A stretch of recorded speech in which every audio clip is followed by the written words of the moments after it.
अगर हम जान लेंगे पत्नी एक पति के साथ कितने दिन तक संबंध रखती है, पिता माता अपने पुत्र के साथ कितने दिनों तक संबंध रखता है, कोई 50-60 साल 70 साल तक संबंध रख सकता है, इससे अधिक संबंध वो नहीं रख सकता, क्योंकि ये संबंध अस्थायी है, एक दिन छूट गया है। और इस संबंध को जो क्षणिक है इसको समझ लेना ही मुक्ति है, और यही बात मुक्ति है, क्योंकि जीवेर स्वरूप है कृष्ण नित्यता। जीव का स्वरूप है कि वो भगवान का नित्य दास है, और किसी का दास वो नहीं, केवल भगवान का दास है। और वो संबंध जो है नित्य है, हमारे सारे संबंध अनित्य है, क्षणिक है। माता का बेटे से, पिता का पुत्र से, पत्नी का पति से, पति का पत्नी से, जितने भी संबंध हैं वो क्षणिक है। लेकिन हम यही त्रुटि कर बैठते हैं कि इनको तो सनातन मान लेते हैं, शाश्वत संबंध हम लोग मान लेते हैं। जो हमारे संबंध है उनको सनातन मान लेते हैं, और जो भगवान के साथ हमारा संबंध है उसको क्षणिक मान लेते हैं। तो यही जीवन में बहुत बड़ी त्रुटि हो जाती है, बहुत बड़ा दोष हो जाता है। और इसीलिए जीवेर स्वरूप है कृष्ण नित्य दास, यही जान लेना वास्तव में बहुत बड़ी मुक्ति है। यही इस स्कंद में हम लोगों को बताया गया है।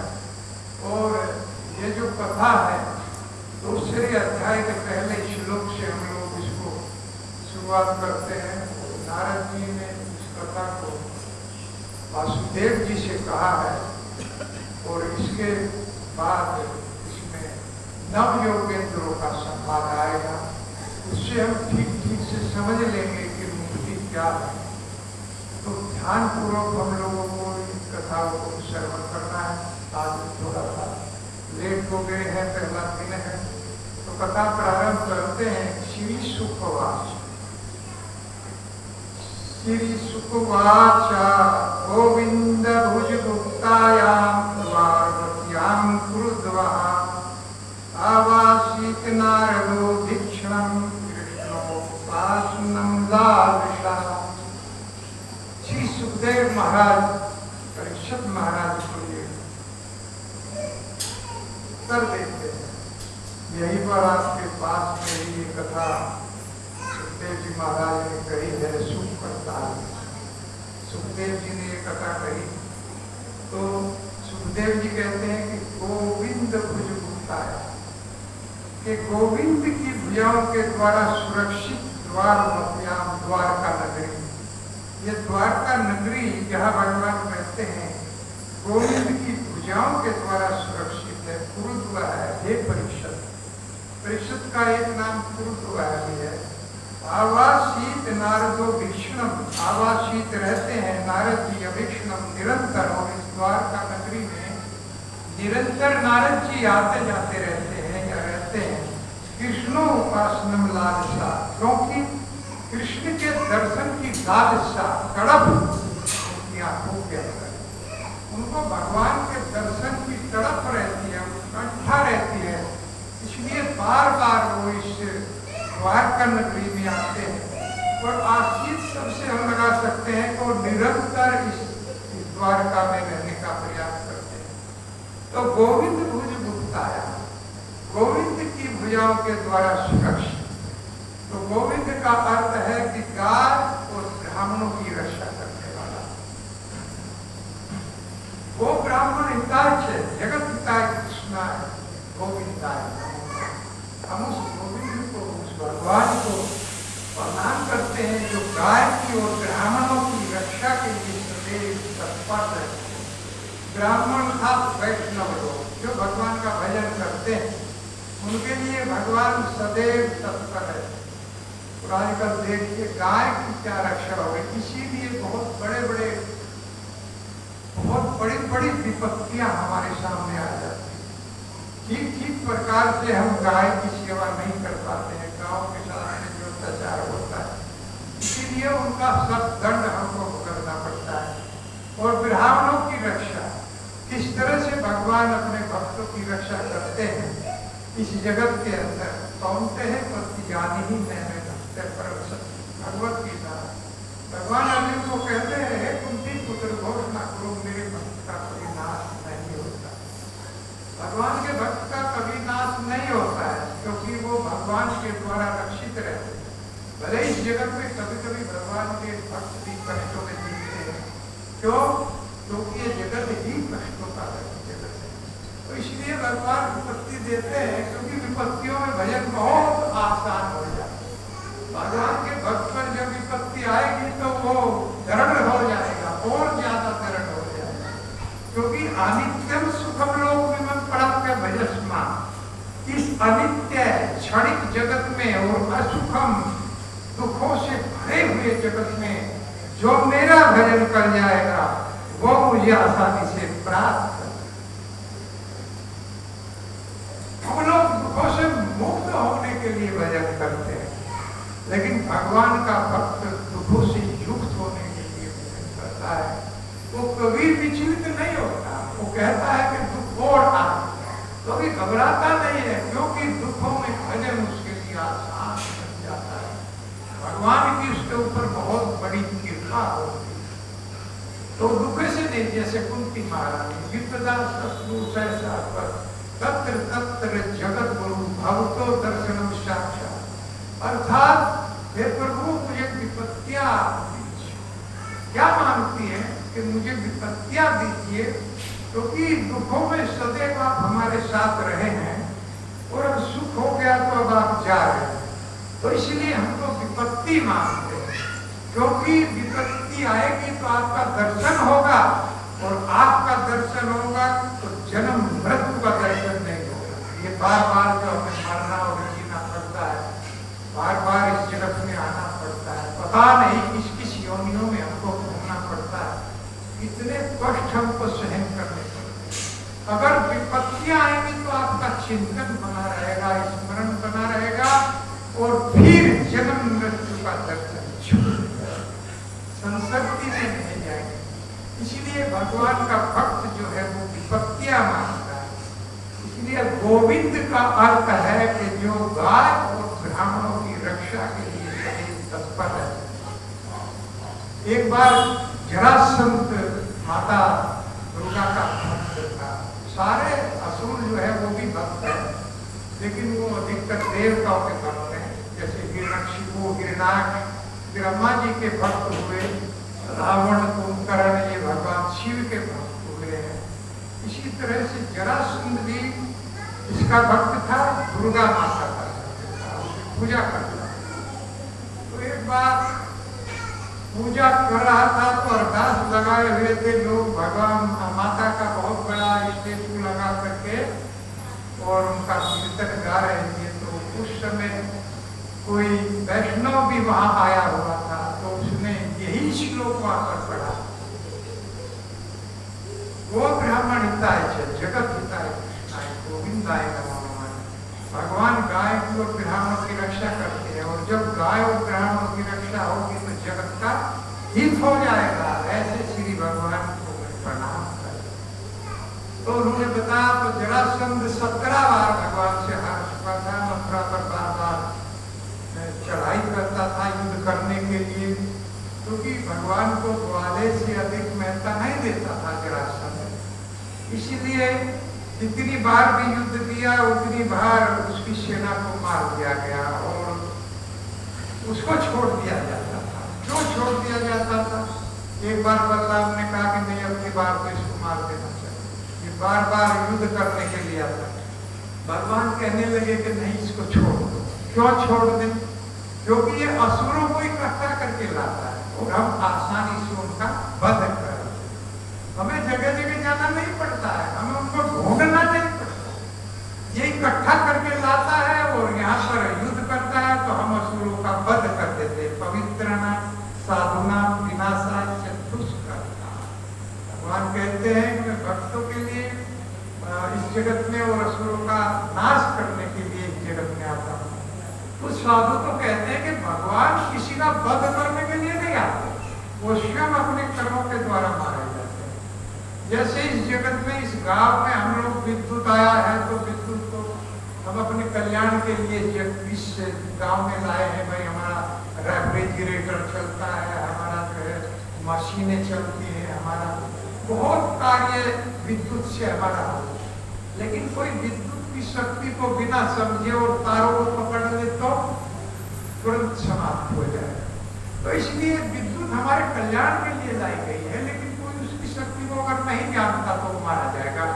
इसी तरह से भगवान कल्याण करने के लिए इस जगत में आते हैं, लेकिन कोई उससे उलझ जाएगा तो निश्चित रूप से मार दिया जाएगा। तो जरासंध ने ये श्लोक सुना तो उसने ब्राह्मणों को पकड़ लिया कि वो ब्राह्मण भाई ब्राह्मणों की रक्षा करते हैं भगवान, और ब्राह्मणों के कहे हुए वचन को सत्य रखते हैं भगवान। इसलिए ब्राह्मणों को अपने घर निमंत्रण दिया और बहुत अच्छा अच्छा प्रसाद उनको खिलाया, और भोजन खिला करके कहने लगे कि तुम मुझे वरदान दो कि अब की बार में कृष्ण का वध करो। तो ब्राह्मण कहने लगे कि ऐसा तो उचित नहीं है, लेकिन मुझे तो वरदान चाहिए, नहीं तो मैं तुम लोगों का वध करूं। तो ब्राह्मणों ने वरदान उनको दिया, तो वो इस शक्ति को पा करके युद्ध करने के लिए चला कि उनके द्वारा मैं ना मारा जाए। तो युद्ध करने के लिए चला, तो वो तो बलराम जी ने कहा कि इसका वध करे कि नहीं, सारी सेना को मार दिया। आखिर में भगवान कृष्ण जो है वो छोड़ करके उस स्थान को चले गए, क्योंकि ब्राह्मणों का उसको वरदान प्राप्त था, उसका वध नहीं किया जा सकता। तो भगवान आगे आगे और जरासंध पीछे पीछे, उसके बाद में काल वन को भगवान के पीछे लगाया और भगवान दौड़ते हुए चले गए। और वही भगवान का एक नाम पड़ा रणछोड़ भगवान। बोलिए रणछोड़ भगवान की जय। भगवान कोई भी कार्य करते हैं तो वो दिव्य ही होता है, या तो भगवान युद्ध करे या रण छोड़ के चले जाए, तो भगवान की शक्ति कम नहीं होती है। और भगवान के पीछे दौड़ता दौड़ता काल यवन उस स्थान पर आ गया जहाँ अच्युत महाराज सोए हुए थे, और वहीं पर उनका वध हो गया। काल यवन का वध हो गया, उन्होंने आंखें खोली, आंखों में से आगे निकली और काल यवन जो है चल के भस्म। ये भगवान की शक्ति है। भगवान कोई भी काम करते हैं तो वो उनका दिव्य ही होता है। भगवान किसी को मारते हैं, भगवान किसी के द्वारा भगवान नृत्य करते हैं, नाचते हैं, गाते हैं, तो सारे कार्य भगवान के दिव्य माना जाते हैं। तो गोविंद भुज गुप्ताया, ऐसे गोविंद के भुजाओं के द्वारा सुरक्षित ये द्वारका नगरी, द्वारका नगरी अर्थात सारे धाम भगवान के द्वारा सुरक्षित है। और ये देख लेना चाहिए कि वृंदावन धाम, मथुरा धाम, नवदीप, मायापुर और द्वारका धाम, और द्वारका में तो भगवान सबसे ज्यादा रहे हैं। 100 वर्ष से भी ज्यादा भगवान रहे, 9 वर्ष तक गोकुल में रहे और मथुरा में 11 वर्ष तक रहे हैं। उसके बाद भगवान द्वारका चले गए और 100 वर्ष से भी अधिक आयु तक भगवान वहीं पर रहे। तो भगवान जो लीलाएं किया था वृंदावन में, उन लीलाओं को स्मरण करते रहते। कभी कभी तो भगवान सोते सोते रोने लगते थे, चिल्लाने लगते थे, ऐसे गाने लगते थे। भगवान याद करने लगते थे, ललिता तुम कहाँ हो, विशाखा तुम कहाँ हो, हे राधे। तो भगवान की 16,000 रानियां विचलित हो जाती। क्या हो जाता है गोविंद को, क्या हो जाता है, जैसे श्याम सुंदर जो बड़बड़ाने लगते हैं। तो एक बार उन सबने इकट्ठा होकर के माता रोहिणी से ये प्रश्न किया और पूछा कि ये गोविंद जो है क्यों बड़बड़ाने लगते हैं, सोते सोते नींद में गाने लगते हैं, ये गोपी गोपी को है। तो रोहिणी माता बताना नहीं चाहती थी, लेकिन बहुत जिद किया। रोहिणी माता की आंखों में भी आंसू आ गए, उनको भी वो लीलाएं याद आ गई जो भगवान ने किया था। तो अब उन्होंने एक बंद कमरे में 16,108 इतना बड़ा रूम होगा, इसमें भगवान की इतनी पत्नियां थी, और द्वार पर माता थी उनको भेंट पर खड़ा कर दिया, क्योंकि ये दिव्य लीला इतनी है कि इनको किसी को सुनने का, सबको सुनने का अधिकार नहीं। जैसे 10वें स्कंद की लीलाएं है तो सबको कहने, सबको सुनने का उनका अधिकार नहीं है, सबके सामने उनको नहीं कहना चाहिए। केवल मनीषी लोग लीला हो जाते हैं, लेकिन फिर भी पता नहीं किसका उद्धार हो जाए। हम लोग भी कभी कभी उन लीलाओं को गाने का प्रयास करते हैं। तो इस तरह से माता सुभद्रा को पेट पर बैठाया और माता रोहिणी भगवान की दिव्य लीलाओं को, जो गोपियों के साथ रास लीला, गोपियों के साथ गाना नाचना जो भगवान करते थे, जो भगवान बांसुरी बजाते थे, तो गोपियां वो कोई भी कार्य हो उसी क्षण छोड़ करके उसे प्राप्त करा, जो जिस भी अवस्था में होती थी उसी अवस्था में आ जाती। और जो गोपियों को बंद कर दिया जाता था, वो गोपियां उन गोपियों से भी पहले चली आती थी, क्योंकि वो मन के स्तर से निकल जाती थी। एक बार भगवान चैतन्य महाप्रभु क्षणिक एक छिद्र से निकल करके गोपी भाव में, गंभीरा में, जगन्नाथपुरी में गोपी भाव में एक छिद्र से निकल करके तोड़ पड़े भगवान चैतन्य महाप्रभु, और समुद्र को यमुना में समझकर और उसी में गोता लगा दिया, डूब गए, नाचने लगे, गाने लगे, उस समुद्र से निकल गए। और एक मछुआरा जो मछली पकड़ रहा था उसके जाल में वो आ गए, और इतना विशाल शरीर भगवान ने धारण किया था कि वो मछुआरा घबरा गया, कहने लगा अरे भूत आ गया, भूत आ गया, भूत आ गया, क्योंकि भगवान का स्पर्श हो गया था। तो तभी रामानंद राय और हरिदास ठाकुर ये आए और उन्होंने कहा कि ये तो भगवान का स्पर्श हो गया, तो इसको भगवान का प्रेम प्रकट हो गया, उस मछुआरे को कृष्ण प्रेम हो गया। और फिर ढूंढते ढूंढते बहुत दूर जाकर के भगवान का स्वरूप प्राप्त हुआ। तो इस तरह से जो गोपियां जिनको बंद कर दिया जाता था, वो भी मन की गति से भगवान के रास में, भगवान के पास दौड़ा। ऐसी गृह कथा जब सुनी तो इनको सुनते सुनते गोपियां की लीलाओं को माता सुभद्रा जो गेट पर थी, उसी समय बलराम जी आए और एक साइड में खड़े हो गए, फिर भगवान कृष्ण आए एक साइड में खड़े हो। जैसे दरवाजा होता है तो किवाड़ के एक तरफ चुपचाप आकर के बलराम की कथा सुनने लगे और एक तरफ भगवान कृष्ण कथा सुनते रहे। अपनी ही कथाओं को इतने भाव से सुन रहे थे, और सुनते सुनते गोपियों के साथ में जो लीलाएं किया था, जो चीर हरण किया था, जो बांसुरी के साथ रास लीलाएं किया था, वो सब स्मरण हो गया। तो शरीर के अंग सिकुड़ गए, माता यशोदा के भी पैर और हाथ सिकुड़ गए, भगवान कृष्ण के हाथ और पैर सिकुड़ गए, बलराम जी के हाथ और पैर सिकुड़ गए, और वहीं से प्रकट हो गए भगवान जगन्नाथ। बोलिए भगवान जगन्नाथ की जय। तो भगवान जगन्नाथ के हाथ आप देखेंगे, पैर देखेंगे, आंखें फैल गई, कथाओं को सुन करके बड़ी बड़ी आंखें हो गई, आंखें फैल गई, तो वो स्वरूप प्रकट हो गया, भगवान जगन्नाथ वहां प्रकट हो गए। नारद जी ने ये साक्षात लीलाएं वहां देखी। द्वारका ऐसी नगरी है जो शाश्वत भगवान ने अपने जो विश्वकर्मा है उसके द्वारा समुद्र के अंदर बनवाई, सोने की नगरी। और उसी को देख के जब भगवान, अगर कोई घर में नालायक भी हो जाता है कभी कभी, तो ये सारे कुलों में है, कोई न कोई हो जाएगा घर में इस तरह का व्यक्ति। तो भगवान के एक एक रानी से 10-10 पुत्र थे, एक एक कन्या थी, तो उनमें सभी प्रकार के पुत्र थे। तो एक बार शाम नाम का पुत्र था, वहीं पर नारद जी, दुर्वासा जी, अत्रि जी, देवत जी, बड़े बड़े ऋषि आकर के ठहरे हुए थे द्वारका में, क्योंकि आशीत नारद अभिक्षणा, निरंतर ये लोग द्वारका में आते रहते थे। यहाँ पर एक प्रश्न हो सकता है कि नारद जी को साथ लगा हुआ था कि वो एक स्थान पर अधिक देर नहीं ठहर सकते। दक्ष प्रजापति ने साथ दे दिया था।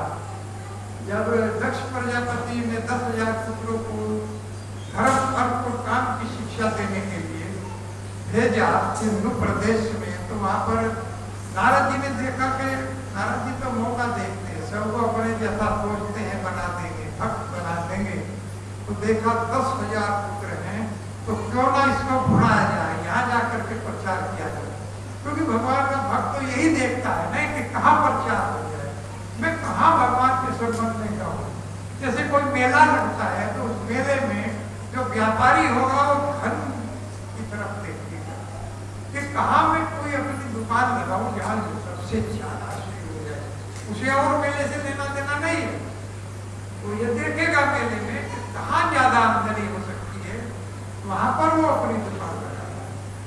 और कुछ जो है कामी लोग जाते हैं, वो केवल स्त्रियों को देखने के लिए मेले में जाते हैं, उन्हें कोई मतलब नहीं है मेले से, केवल स्त्रियों को देखने के लिए मेले में जाएंगे, शराब पीने के लिए मेले में जाएंगे। लेकिन भगवान का जो भक्त जाएगा वो जाएगा, अरे लोग बहुत भीड़ है, क्यों ना यहाँ हरिनाम किया जाए, क्यों ना यहाँ भगवान का नाम गाया जाए, क्यों ना इन लोगों को भगवान के नाम को सुनाया जाए, भगवान का प्रचार किया जाए। वो उस स्थान पर जाए, वो प्रचार करेगा भगवान का, उसके अंदर यही जिज्ञासा रहेगी कि मैं किसी न किसी तरह भगवान का प्रचार करूं। तो ये सारे जो नारद जी देव ऋषि इतने बड़े पद पर थे, दुर्वासा जी थे, अत्रि देवन, बड़े बड़े ऋषि जाते रहते थे कि भगवान के यहाँ दर्शन करेंगे और उनका प्रचार करेंगे।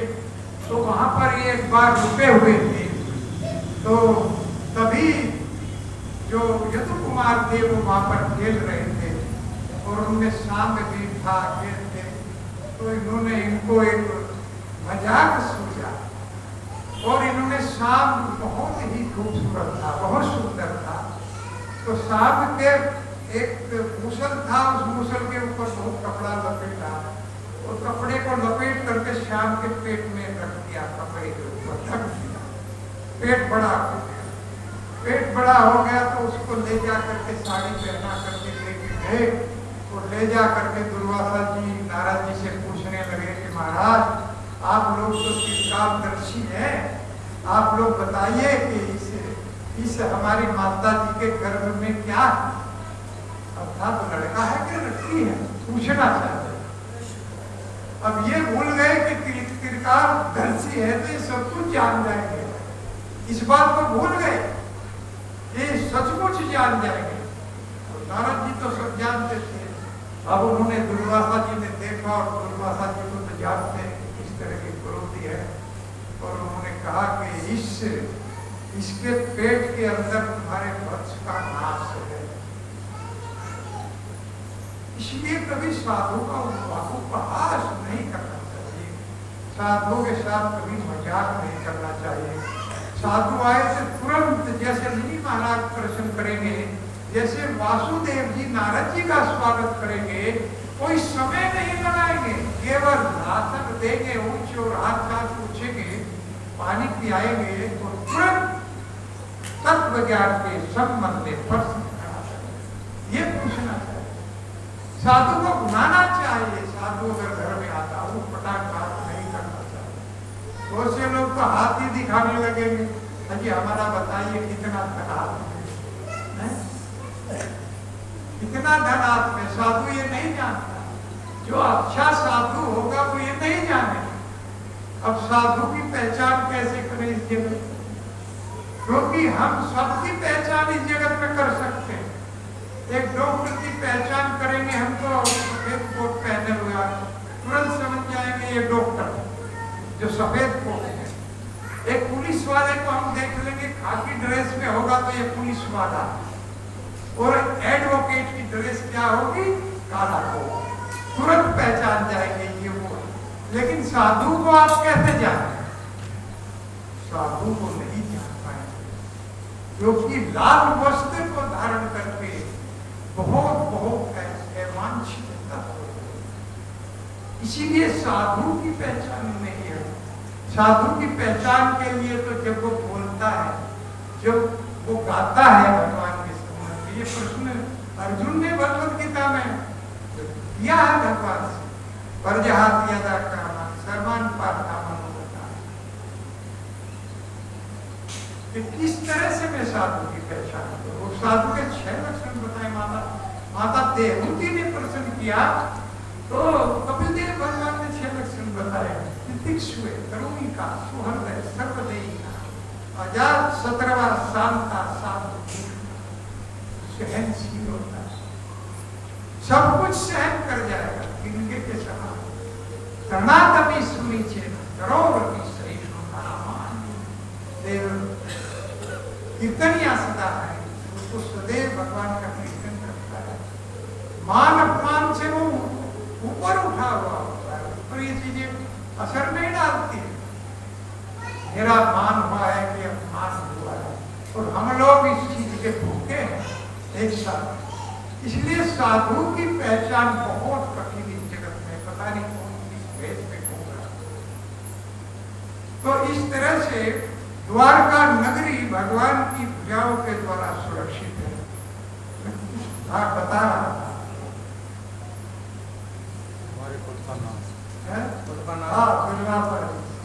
अच्छा, वो साफ दे दिया कि इसके अंदर जो है तुम्हारे कुल का नाश है। और जब यही बात उग्रसेन के सामने जाकर के बताई कि हमसे बहुत बड़ी भूल हो गया है, बहुत बड़ी गलती हो गया है कि हमने तो मूसल रखा था। अब उग्रसेन ने कहा कि इसको पूरा घस करके समुद्र में, तो छोटा सा बचा था नौ, उसको भी समुद्र में दिया।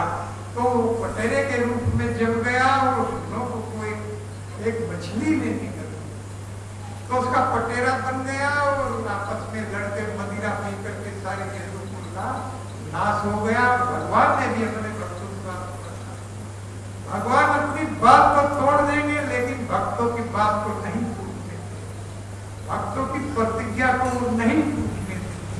इसीलिए हे कुंती पुत्र तुम घोषणा करो, क्योंकि मैं तो अपनी प्रतिज्ञा को तोड़ भी देता हूँ कि मुझ पर विश्वास लोग कम करेंगे, लेकिन तुम कह दोगे तो तुम्हारी बात को मैं रखूंगा। कौन सी प्रतिज्ञा नहीं, मैंने भक्त परमसती, मेरे भक्त का नाश नहीं होता। सदैव इस जगत में विचरण करता रहता है और कीर्तन करता हुआ उद्धार करता रहता है। हरे कृष्णा कृष्णा कृष्णा हरे हरे, हरे राम राम राम हरे। तो कुरुद्वा है परीक्षित, परीक्षित नहीं कहा यहाँ कुरुद्वा। कुरुद्वा का अर्थ है कुरु वंश का कल्याण करने वाला, जो कुरु वंश का पालन करने वाला, उसको कुरुद्वा कहते हैं। अर्थात कुरु वंश में तो कोई बचा नहीं, उस समय केवल परीक्षित बचे हुए थे, वो कथा सुन रहे थे। अर्थात हे परीक्षित, तुम जो ज्ञान ले रहे हो, जो कथा सुन रहे हो श्रीमद् भागवत, इससे उल्टा ही नहीं पूरे जगत का कल्याण। आपने ये भागवत प्रकट किया है तो इससे पूरे जगत का कल्याण होगा। तुम्हारे श्रवण से पूरे जगत में जो जीव है उनका उद्धार होगा। अर्थात कुरुद्व है और तुम पालन सारे अपने वंश का पालन कर रहे हो। अर्थात तुम्हारे जो वंशज हैं, जो पितृलोक में चले गए हैं, वो आज तुम्हारे द्वारा ये कथा सुन करके वो वहां पर प्रसन्न हो रहे हैं, बहुत अच्छे अच्छे व्यंजन मिल रहे हैं, आपको वो गर्व कर रहे हैं आपके ऊपर। इसलिए गुरुद्वा।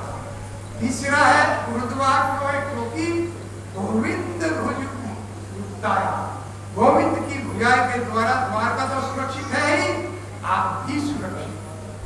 क्यों? क्योंकि आपकी भी रक्षा गोविंद ने अपने सुदर्शन से की थी। उस समय जब अश्वत्थामा ने एक शस्त्र अमोघ शक्ति आपके ऊपर छोड़ दिया था, उस समय इस गोविंद ने इस सुदर्शन के द्वारा आपकी रक्षा की।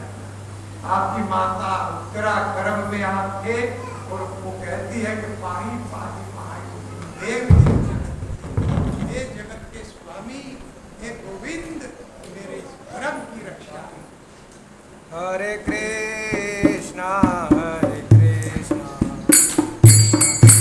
कृष्णा हरे हरे, हरे राम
हरे कृष्णा कृष्णा कृष्णा हरे हरे हरे रामा राम राम हरे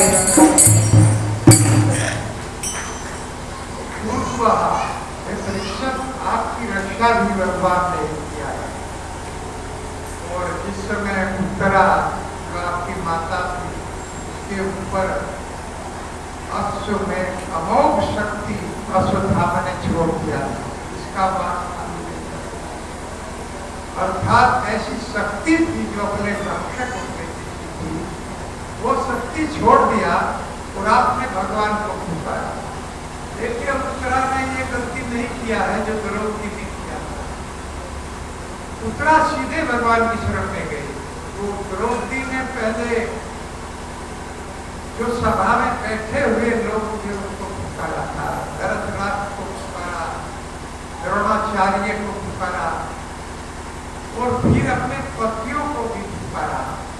और यहाँ भी किसी ने कहा भाई तुम्हारे पति इतने महाबली है उनको बुलाइए कि नहीं, मृत्यु कारण परस्पर, ये तो मृत्यु का तो कारण बन सकते हैं लेकिन जीवन दान ये लोग नहीं दे सकते। इस जगत में कोई भी जीवन दान नहीं दे सकता। मृत्यु का कारण तो बन सकता लेकिन जीवन नहीं दे सकता। हे गोविंद आप ही केवल जीवन दे सकते हैं। गोविंद खुद पूछता आपकी भुजाओं के द्वारा इस द्वारका नगरी भी सुरक्षित है और भक्त भी सुरक्षित है। आप जो है मेरे पुत्र की, मेरे गर्भ की रक्षा कीजिए। और वहां पर भगवान ने अपना चलाया और उसमें अमोघ शक्ति को धन कर। और इससे भी बड़ी बात तो यह है कि अमोघ तो सबसे बड़ी शक्ति जो है वो भक्ति। भक्ति के सामने कोई शक्ति चलने वाली नहीं है, अर्थात कोई अमोघ है ही नहीं, मोह ही मोह और मोह ही मोह है, केवल अमोघ तो एक भक्ति है। इसको कश्यप मुनि अपनी पत्नी को समझा है। जब पत्नी कहती है कि मेरे पुत्रों की रक्षा कीजिए, मेरे पुत्र से स्वर्ग छीन लिया है, तो उस समय कहते हैं से विदास्याति दाना हरिदीना अनुकंपना अमोघा भगवत भक्तिर नेत्र मेतिर मतिर्मम। अदिति मेरा मत है कि केवल भक्ति अमोघ है और भक्त जब इसको धारण कर लेता है तो सुरक्षित हो जाता है। इसके ऊपर कोई शक्ति चलती ही नहीं, ज्ञान ध्यान सब निष्फल हो जाता है परम भक्ति के साथ। और भक्ति के सामने मुक्ति भी नहीं करती, अर्थात मुक्ति जो है वो जहाँ भक्ति होगी वहां मुक्ति अपने आप आ जाएगी। इसलिए मुक्ति के लिए प्रयास नहीं करना, केवल भक्ति के लिए प्रयास करना है। भक्ति क्या है? मेरे स्वरूप है कितने मुक्तदा, अपने स्वरूप की पहचान करना ही भक्ति है कि मैं कृष्ण का दास, मैं कृष्ण का सेवक। जिमी फल बिनु जल रही न सकई, जिमी फल बिनु जल रही न सकई, कोटि भांति को करई उपाय, कोटि भांति को करई उपाय, कोटि भांति को करई उपाय, कोटि भांति को करई उपाय। तथा मोक्ष सुख सुनो भक्त आई, तथा मोक्ष सुख सुनो भक्त आई, रहन सकई हरि भक्ति बिहारी, रहन सकई हरि भक्ति बिहारी। कोटि भांति कोई करे ही उपाय। जल को कैसे रखा जाएगा? जल को एक बेस चाहिए, पृथ्वी पर रहेगा, आकाश में तो रहेगा नहीं। अगर हम जल को यहाँ पे डालेंगे तो पृथ्वी पर ही रहेगा। जैसे जल पृथ्वी के बिना नहीं रह सकता, उसी प्रकार करोड़ों उपाय करो, ये मुक्ति केवल भक्ति के बिना नहीं रहती है। अगर भक्ति होगी तो मुक्ति अपने आप आएगी। इसलिए मुक्ति के लिए प्रयास नहीं करना, प्रयास भक्ति के लिए करना। और इस कलयुग के अंदर भगवान चैतन्य महाप्रभु ने हमें भक्ति का सर्वश्रेष्ठ मार्ग बताया। हरे कृष्णा कृष्णा कृष्णा हरे हरे, हरे राम राम राम हरे हरे। तो इसलिए भगवान अपनी बात पर छोड़ देते हैं, लेकिन अपने जो निजी परिकर है उनकी बात पर, अपना परिवार, अपने जो निजी जो परिकर थे उनको भी अपने भक्तों की बात को रखा, नारद जी की बात को रखा, अक्षित देवल, दुर्वासा इनकी बात को रखा, और अपने कुल का नाश कर भगवान, और अपने आप को भी छोड़ करके धरा पे चले। ये बात है यथा हरिते स्खले देव कंसेन रुद्धाति चिरम सुचार। ये कुंती महारानी कहती है, प्रभु आपने तो अपनी माता का भी ध्यान नहीं रखा है। देव की जेल में बंद रही, वासुदेव आपके पिता जेल में बंद रहे, और आप हमारे साथ साथ कदम कदम पर रहे। मेरे पुत्रों की और मेरी रक्षा आपने हर समय किया, इसीलिए आप जो है भक्तों के साथ रहते, आप अपने जो निजी परिकर है उनको भी छोड़े। तो कितने दयालु भगवान हमको आपको ऐसे कृपालु दयालु मिल गए, ऐसा उनका नाम हम लोगों को मिल गया कलयुग के अंदर। लेकिन इस नाम को गाने में बहुत मुश्किल आती है, गाते ही नहीं है, और गाते चले जाएंगे, प्रकट करते चले जाएंगे, दुनिया भर की बात दिन में गाएंगे, लेकिन 16 माला जप नहीं आ सकता। इतना बड़ा माया का प्रभाव हमारे ऊपर, हम लोगों की सबकी यही हालत है। इसीलिए माया के इस प्रभाव से मुक्त होना नहीं। कृष्णा सूर्य समय माया है अंधकार, जहाँ कृष्णा तहाँ नहीं माया है अंधकार। कृष्ण सूर्य के समान है और माया अंधकार के समान है, लेकिन जहाँ सूर्य होगा वहाँ माया नहीं ठहरता है, वहाँ पर अंधकार नहीं ठहरता है। जहाँ कृष्ण होंगे, जहाँ उनका नाम होगा, वहाँ पर माया को जाना ही पड़े। अंधकार 100 वर्षों से भी है, जरा सी लाइट जलाओगे तो अंधकार भाग जाएगा। वो अंधकार ये नहीं कह सकता कि मैं 100 वर्षों से यहाँ पर जमा हूं, भाई मैं नहीं जाऊंगा, उसको जाना ही पड़े। और ये कृष्ण नाम हमें प्रकाश के समान है, अंधकार हमारे हृदय से साफ करता है, उजाला करता है। अब देखिए, अब सूर्य अगर कहे कि मुझे रात से मिला, तो मुझे तो रात से मिलना है, तो क्या मिल पाएगा?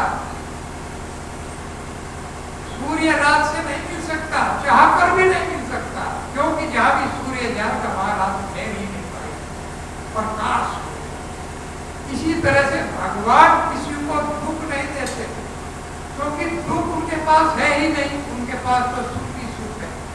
अगर भगवान स्वयं चाहे कि मैं दुख से मिलना चाहूं, मुझे दुख से मिला दो, तब भी भगवान दुख से नहीं मिल सकते, क्योंकि भगवान का नाम और भगवान जहां जाएंगे वहां से उस दुख को जाना पड़ेगा। हमारे दुखों का सबसे बड़ा कारण यही है कि हम भगवान को भूल जाते। धर्म, अर्थ और काम, बस यही 3 चीजें हमको चाहिए। धर्म के द्वारा कहां तक चले जाएंगे? स्वर्ग तक जा सकते, और अर्थ तो अगर ज्यादा आ गया तो अनर्थ कर दे। अगर अर्थ के पीछे हम लोग लगे रहते, धन आए धन आए, कहां से धन आए, कैसे धन आए? हमारे गुरु जी कहते हैं कि धन ऐसे पीछे भागने से नहीं आता, धन के पीछे भागने से धन नहीं मिलेगा, योग्य बनने से धन अपने आता। जब हम योग्य बन जाएंगे तो धन अपने आप आ जाएगा, कभी जीवन में कोई कमी नहीं आएगी। भगवान देने वाले, वो धन के भी स्वामी, धनवान, सबसे बड़े धनवान है। और कितना भी उनमें से धन निकाल लो वो कम नहीं होता है, क्योंकि वो पूर्ण है। भगवान पूर्ण है, कभी कम नहीं होता। सुंदरता उनमें से निकाल लो, ज्ञान उनमें से निकाल लो, कीर्ति यश उनमें से निकाल लो, त्याग उनमें से निकाल लो, कि कभी कुछ कमी नहीं है। अंगान्यस्य सकलेन्द्रिय वृत्तिमन्ति पश्यन्ति पान्ति कल्यन्ति चिरं। उनकी इंद्रियां भी एक दूसरे की पूरक है। वो कुछ भी कर सकते हैं, वो आंखों से खाना खा सकते हैं, हम लोग नहीं खा सकते। वो आंखों से ही खाना खा सकते हैं, आंखों से ही कल्याण कर सकते हैं, आंखों से ही कृपा कर सकते हैं। सब कुछ अंगान्य से सकलेन्द्रिय वृत्ति। उनकी इंद्रियां एक दूसरे की पूरक हैं। भगवान आंखों से सृष्टि पैदा करते हैं। भगवान ने माया की उत्पत्ति इन आंखों से ही किया है। भगवान ने दृष्टिपात किया तो बहिरंगा शक्ति को प्रकट किया, और बहिरंगा शक्ति का मिश्रण लिया और दृष्टिपात किया तो आकाश की उत्पत्ति हो। फिर आकाश में दृष्टिपात किया और बहिरंगा शक्ति को मिलाया तो वायु की उत्पत्ति होगी। फिर वायु पर दृष्टि डाली और बहिरंगा शक्ति का मिश्रण लिया तो अग्नि की उत्पत्ति होगी। फिर जल की उत्पत्ति होगी, फिर पृथ्वी की। मात्र दृष्टि डालने से भगवान ने ये सब कर, इतनी बड़ी बात है भगवान, लेकिन उस भगवान को हरे कृष्ण जिनका नाम है गोकुल जिनका धाम है। कृष्ण जिनका नाम है गोकुल जिनका धाम है। ऐसे श्री भगवान को मेरा बारंबार प्रणाम है। ऐसे श्री भगवान को मेरा नारदो इच्छा। नारद जी जो बाबा जी ने निरंतर द्वारका में आते हैं, तो आशीष सबको बता रहा है कि द्वारका में बहुत समय तक रहे। और जैसे यहाँ पर प्रश्न हो सकता है कि जब प्रजापति ने बात किया था कि एक स्थान पर आप एक घड़ी से ज्यादा नहीं रह सकते हैं, तो फिर कैसे नारद जी यहाँ पर रहते हैं? तो आचार्य लोग बताते हैं कि आग के अंदर ये ऐसे साफ नहीं रखती हो, आग के अंदर लागू नहीं हो। तो इसलिए नारद जी जब ये साफ प्रजापति ने दिया काम की शिक्षा के लिए उन्होंने भेजे थे, तो भगवान का भक्तों ने बता रहा था कि प्रचार चाहता है। नारद जी वहां पहुंचे और उन्होंने एक श्लोक बोला। श्लोक तो मुझे याद नहीं है, लेकिन उसका अर्थ है कि एक राज्य है और उस राज्य में एक राजा है और एक सुंदर स्त्री उसमें रहती है जो बार बार परिधान बदलती है, अर्थात ड्रेस बदलती है। और वहाँ पर एक नदी है जो उल्टी बहती है और एक बिल है जिसमें जाने के बाद कोई वापस नहीं आता। इस तरह का ये बोला तो इसमें 10 श्लोक निकाले जो दक्ष प्रजापति के पुत्र थे। उन्होंने 10 श्लोकों में इसका कहा और बहुत ही सुंदर बात इसका है। जैसे उनकी नदी है, उनकी जो नदी बहती है, कैसे सरस का प्रिय करीब माया प्रेरणा का मत्स्य काम विवेश किन सब कर्म निर्भर पड़े। इस तरह से ये जगत जो है ये उनकी नदी की तरह से, अर्थात अक्सर जो नदी होती है उसका बीच में प्रवाह तेज होता है, किनारे शांत रहते हैं। लेकिन इस जगत की जो नदी है उसके किनारे में प्रवाह तेज है और बीच में ये शांत रहती है। अगर कोई इसमें गिर जाता है तो वो निकलेगा बहुत कठिन हो जाएगा, क्योंकि किनारे जो है तीव्र गति से बह रहे हैं, तो बीच में से कैसे निकलेगा? केवल भगवान की कृपा के द्वारा ही वो निकल सकता है। तो तीन सत्कर्म फिर भवे, तो असत कर्मों से अगर हम ये नहीं सोच रहे हैं कि भाई हम एक ऐसी नदी में गिरे हुए हैं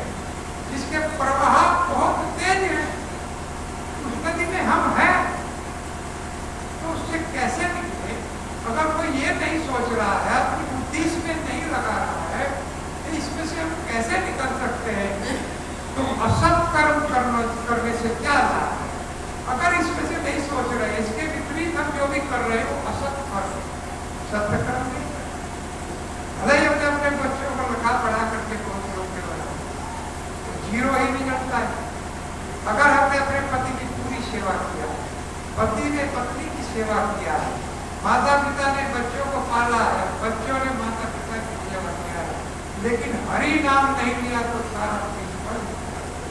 अगर इस नदी से बाहर निकलने का हम लोग प्रयास विधि नहीं देते, भाई कैसे निकले? और उसी में बीच में पड़े हुए हैं, कैसे उद्धार होगा? तो इसीलिए इसमें से निकलने का, और ये नदी है, जगत है, हम लोग इसमें पड़े हुए हैं, तो हमें विचार करना चाहिए केवल हरि नाम। हरि नाम एक ऐसी नौका है जो बीच में से निकल जाए, अर्थात ये ऐसा जहाज है, हेलीकॉप्टर है कि ऊपर से ऊपर ही ले जाएगा, किनारों पर आना नहीं पड़ेगा। हरे कृष्णा कृष्णा कृष्णा हरे हरे, हरे राम राम राम हरे। तो कृष्णो उपासनम लाभ इसलिए आते थे नारद। ये ऋषि लोग कैसे आते? क्योंकि भगवान के मुखमंडल की दर्शन की उत्कंठा तीव्र हृदय के अंदर बार बार होता था कि किस तरह से मैं भगवान, ऐसी तड़प हृदय के अंदर, जैसे कोई प्रेमिका अपने प्रेमी के लिए तड़पती है, कोई प्रेमी अपनी प्रेमिका का दिन भर चिंतन करता है, जबकि वो क्षणिक शरीर है और मलमूत्र से भरा हुआ शरीर है, उसका भी चिंतन। तो फिर उस भगवान का शरीर जो चिन्ह है, अगर उससे लगाव हो जाए तो कैसे उसके दर्शन की लालसा नहीं, कैसे तड़प नहीं होगी? निश्चित रूप से तड़प है उस भगवान के लड्डू गोपाल के जो हम अपने घर में रखते हैं, सुबह शाम को निश्चित रूप से आपको सीखना चाहिए, उनके मुखमंडल से सीखना, उनके दर्शन की लालसा, उनके दर्शन की उत्कंठा होनी चाहिए, जो गोपियों के अंदर उत्कंठा, इस तरह की उत्कंठा गोपियों के अंदर थी। ये निनी जो अलग बनाई है, उसके लिए भी ब्रह्मा जी को गालियां थे, हल्के क्यों बनाए? श्याम सुंदर का दर्शन ठीक नहीं, जी भर में कभी दर्शन हुआ ही नहीं। क्यों? क्योंकि भगवान के जिस अंग पर भी गोपियों का दृष्टि पड़ गया, फिर वहां से भक्ति ही नहीं थी। अगर कुंडल पे दृष्टि पड़ गई तो बस कुंडल टूटती, अगर पीताम्बर पे दृष्टि पड़ गई तो पीताम्बर टूटती। इसलिए कहते हैं कि पूरा जी भर के तो कभी दर्शन हुआ, टूटती थी उनकी आंखें रात बहुत सुंदर लिखा है इन दुखियान तो चैन सकने हूँ मिलो, आसो सदा व्याकुल विकल अकुलाएगी। इन दुखियान तो चैन सकने हूँ मिलो, आसो सदा व्याकुल विकल अकुलाएगी। आसो सदा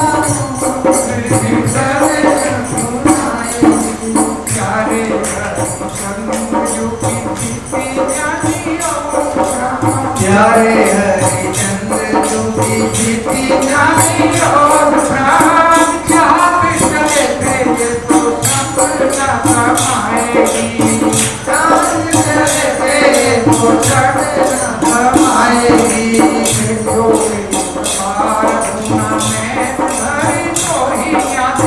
जो एक बार उठाने भरी तो आते, जोन जोन लोग जैसे महापछताएगी, जोन जोन लोग जैसे महापछताएगी। बिना प्राण प्यारे भय करसती हरे हाय, प्यारे भय करसती हरे हाय। मरूप आंखें खुली रह जाए, मरे हुए आंखें खुली रह जाएंगी, आंखें खुली रह जाएंगी, मरे हुए आंखें खुली रह जाएंगी। हरे खुली रह जाएगी। वो भी कहती है कि इन ज्ञान चैन सपने होंगे, सपने में भी चैन नहीं मिला क्योंकि कृष्ण ही दिखते रहते। इन्हें तो शांति कभी मिली ही नहीं। हमारी आंखें जो है हर समय दर्शन के लिए तड़पती रहती है। तो देखो एक बार होना नैन भरी तो ही आती है, जी भर के तो हमने कभी तुम्हारा दर्शन है जहाँ सुंदर किया ही। जौन जौन लोग जो है कहाँ ये जिस लोक में भी जाएगी उस लोक में तुम्हारे दर्शन के लिए तरस तड़पती रहेंगी। जी भर के कभी इनका दर्शन हुआ ही और बिना प्राण प्यारे थे दरस तिहारे है। और तुम्हारे दर्शन के बिना समय में जब प्राण निकल जाएगा तो भी ये आंखें खुली रहेगी, बंद नहीं होगी। अक्सर जब प्राण निकलता है तो आंखें खुली रह जाती है, तो कभी कभी इनको बंद करना पड़ता है। तो कहती है कि हमारी आंखें तुम्हारे दर्शन के लिए खुली रहे। अखियां हरि दर्शन की भूखी, अखियां हरि दर्शन की भूखी, अखियां हरि दर्शन की भूखी, अखियां हरि दर्शन की भूखी।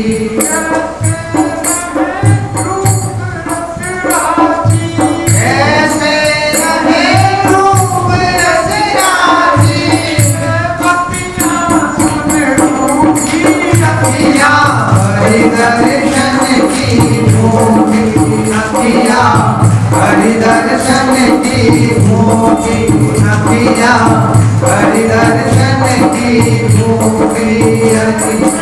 रहे रूप रस राजी, कैसे रहे रूप रस राजी, अखियां भूखी, अखियां हरि दर्शन की भूखी, अखियां हरि दर्शन की भूखी, अखियां हरि दर्शन की भूखी।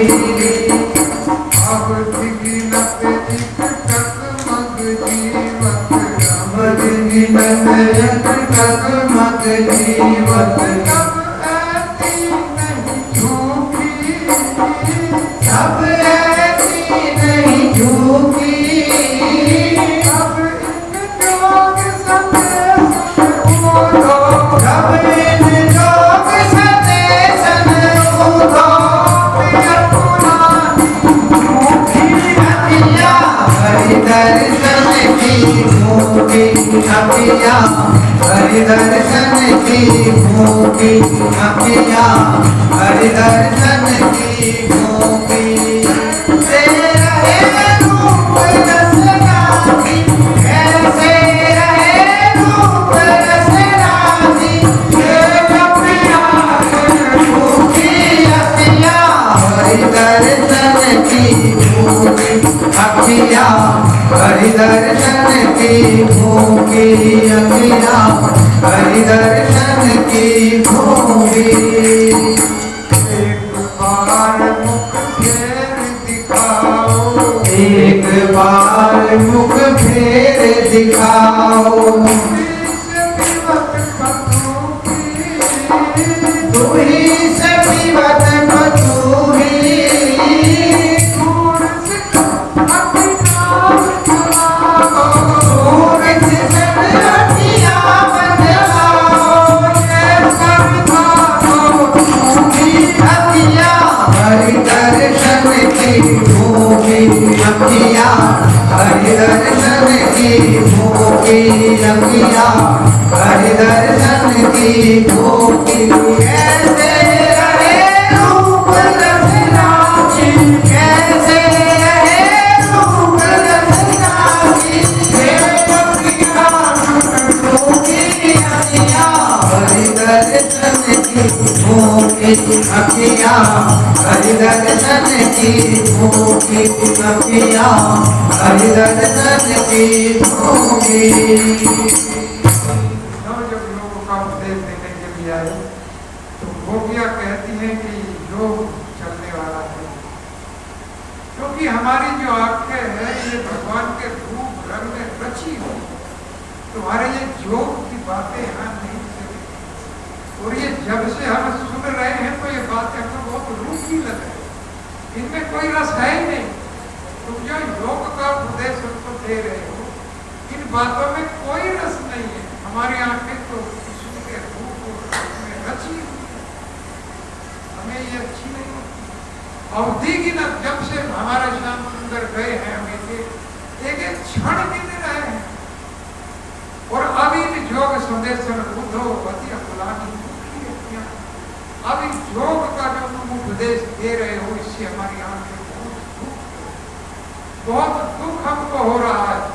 इसलिए योग का उपदेश हमारे ऊपर चलने वाला नहीं, कहीं और जगह देखो। हम तो एक बार चाहते हैं कि जिस मुख से माखन और दूध मिश्री खाता था, वो भगवान को श्याम सुंदर एक बार हम लोगों को मंडल, उसका दर्शन करने की लालसा हमारे आंखें उसके लिए तरस रही है। वही हमको दिखाओ।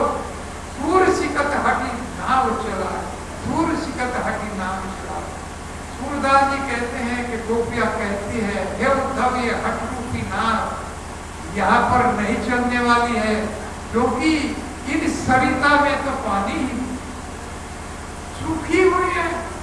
हमारी आंखें रोते रोते सूख गई है, इनमें कोई पानी है ही नहीं, तो नाव तो पानी में चलेगी। ये सूखी नदी में चलाना चाहते हो, ये यहाँ चलने वाली नहीं है। तो ऐसी तड़प भगवान गोपियों के अंदर, ऐसी तड़प, इस तरह से भगवान का दर्शन करने के लिए वो सदैव उनके पीछे पीछे, भगवान के पीछे पीछे चलती, कभी कुंज, कभी कली, कभी गोवर्धन, कभी बरसाना, जहाँ भी कुंज वन बारा बने, कहीं भी लगा के भगवान वहां पर है, तो उसी स्थान पर लोग करके चली जाती हो दर्शन करने के। तो नारद कृष्ण उपासन लालसा, भगवान कृष्ण के दर्शन की ये लालसा नारद जी के अंदर, ये तड़प इन साधुओं के अंदर थी। इसलिए द्वारका में बार बार कि भगवान कृष्ण का दर्शन। भागवत में एक बहुत सुंदर सुखदेव गोस्वामी ने इतना सुंदर श्लोक गाया है कि किस तरह की तड़प हुआ। एक बार भी हृदय के अंदर ऐसी तड़प आ जाए तो ठीक पार हो।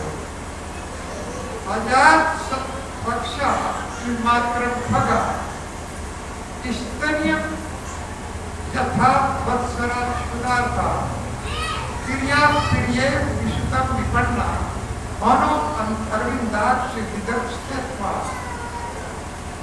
अजात पक्षा मात्र भगा, वक्रासुर इंद्र से लड़ाई युद्ध करते करते गा रहे हैं, एक ऐसी तड़प मेरे अंदर दो। हे भगवान, आप अपने दर्शन की ऐसी तड़प मेरे अंदर दो। और युद्ध करते करते युद्ध कर रहे हैं और भगवान का चिंतन स्मरण कर रहा है। इतनी बड़ी बात है, हमारे साथ जरा सा झगड़ा हो जाए तो सब भूल जाते हैं, पूरा ध्यान झगड़े पर, डंडा लाओ, लाठी लाओ, ये लाओ, वो लाओ। युद्ध करते करते वक्रासुर भगवान से लगातार चिंतन कर रहे। और भगवान ने अर्जुन को भी गीता में ये उपदेश दिया, तस्मात् सर्वेषु कालेषु मां स्मरन्त्य। हे अर्जुन, युद्ध के समय भी मेरा चिंतन करो। तो कहते हैं अर्जुन पे मैं बाण चलाऊं या तुम्हारा चिंतन ऐसे करो कि वही सर्वाणी कर्माणी संशय अध्यात्म चेतसा, शुद्ध चेतना से युक्त होकर हे अर्जुन अपने सारे कर्म किए, अर्थात मत कर्म कर्म बाबा, तुम मेरे लिए कर्म करो, अपने लिए मेरे लिए करो, अपना कर्म मुझे दे। इसी तरह से हम लोग भी आराम से, अर्जुन ने अपने लिए युद्ध नहीं किया, अपने लिए तो मना कर दिया था, मेरे से बुरे संबंधी है, मेरे रिलेटिव है, मेरे रिश्तेदार है, मैं कोई युद्ध नहीं करूँ, भगवान ने जब ये कृष्ण का उपदेश दिया कि कोई भी तुम्हारा मित्र इस जगत में नहीं है, केवल तेरे सुहृदा सर्वभूता नाम जाता नाम शास्त्री, और मैं ही सारे जीवों का सच्चा मित्र हूँ। इस जगत में कोई किसी का न पति है, न पत्नी है, न माता है, न पिता। पति पत्नी माता पिता धाता, पिता में से जब तो माता धाता पिता महा सब कुछ मैं, और मैं ही तुम्हारा सच्चा हितैषी सच्चा मित्र हूँ। सब इस जगत में धोखेबाज, पत्नी भी पति को धोखा देती, बड़े प्रेम के साथ नहीं करता, पति भी अपनी पत्नी को धोखा, माता पिता भी अपने बच्चों को धोखा, कोई भी सच्चा नहीं, केवल सुहृदय सर्वभूता नाम, मैं समस्त जीवों का सच्चा मित्र हूँ। इसलिए अजात रक्षा भगा, हे प्रभु ऐसी तड़प मेरे अंदर जगाओ, जैसी एक बिना पत्र का जो बच्चा होता है पक्षी का, उसके अंदर जो तड़प अपनी माँ के लिए,